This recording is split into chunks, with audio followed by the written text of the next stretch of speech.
Hello viewers, আসসালামু আলাইকুম। আশা করি সবাই ভালো আছেন। আমি আল্লাহর মতো ভালো আছি। আজকে আমি আপনাদের ক্যারামেল পুডিং বানিয়ে দেখাবো।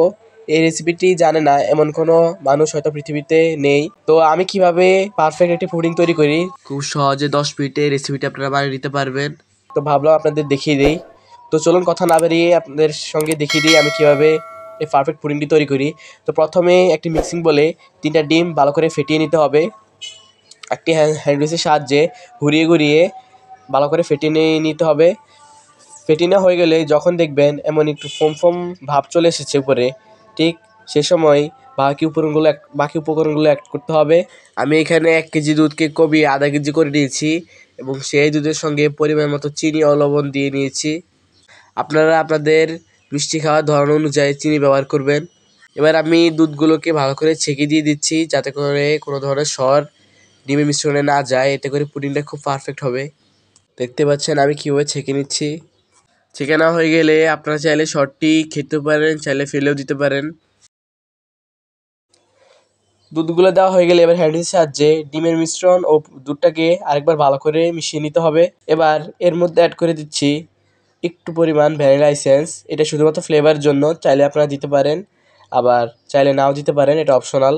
ভ্যানিলা এসেন্স দিচ্ছি শুধুমাত্র ডিমের গন্ধটা চলে যাওয়ার জন্য। আপনারা যদি ভ্যানিলা এসেন্স ব্যবহার করেন তাহলে ডিমের গন্ধটা চলে যাবে, আর ভ্যানিলা এসেন্সের পরিবর্তে চাইলে ভ্যানিলা পাউডার ব্যবহার করতে পারেন। এবার আমি যে মোল্ডে পুডিংটাকে তৈরি করব সেই মোল্ডে ক্যারামেল বানিয়ে আগে থেকে সেট করে রেখেছি। ক্যারামেল নিশ্চয়ই সবাই বানাতে পারেন। একটি পাত্রে চিনি ও পানি দিয়ে ভালো করে গলিয়ে নিলে কিন্তু ক্যারামেল তৈরি হয়ে যাবে। তো এবার আমি দুধের মিশ্রণটি দিয়ে দিচ্ছি। এবার ঢাকনা দিয়ে ঢেকে একটি ফ্রাই প্যানে পানি দিয়ে এই পুডিংটাকে আমি পাতিলে প্রায় 20 মিনিটের মতো বেক করে নিব। 20 মিনিটের মতো বেক করে নিলেই আশা করি হয়ে যাবে। আমি পাতিলটাকে ঢাকনা দিয়ে ঢেকে তার ছিদ্রটা বন্ধ করে দিয়েছি। তো 20 মিনিট পর দেখতে পাচ্ছেন আমার পুডিংটা কিন্তু একদম তৈরি হয়ে গেছে। এবার আমি আপনাদের মোল্ড আউট করে দেখাচ্ছি পুডিংটা আসলে পারফেক্ট হয়েছে কিনা। এই পুডিংটা আপনারা যে কোনো ধরনের অনুষ্ঠানে বা আসছে রমজান ইফতারেও ঝটপট তৈরি করে নিতে পারবেন। খেতে কিন্তু অসম্ভব মজার হয়। তো মোল্ড আউট করে নেওয়ার পর দেখতে পাচ্ছেন মাশাআল্লাহ কতটা সুন্দর হয়েছে এবং পারফেক্ট হয়েছে। ক্যারামেল কিন্তু কোনো ধরনের ফেটে যায়নি বা কোনো ধরনের নষ্ট হয়ে যায়নি, একদম পারফেক্ট রয়েছে। কতটা স্পঞ্জ হয়েছে, জেলি জেলি হয়েছে। তো এবার শুধুমাত্র পরিবেশনের পালা, কেটে দেখাচ্ছি আমি আপনাদের ভিতরটা কেমন হয়েছে।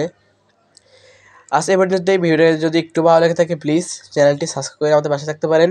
যারা অলরেডি চ্যানেলটি সাবস্ক্রাইব করেছেন তাদের অসংখ্য ধন্যবাদ। দেখা হচ্ছে অন্য কোনো ভিডিওতে। সে পর্যন্ত সবাই ভালো থাকবেন, সুস্থ থাকবেন।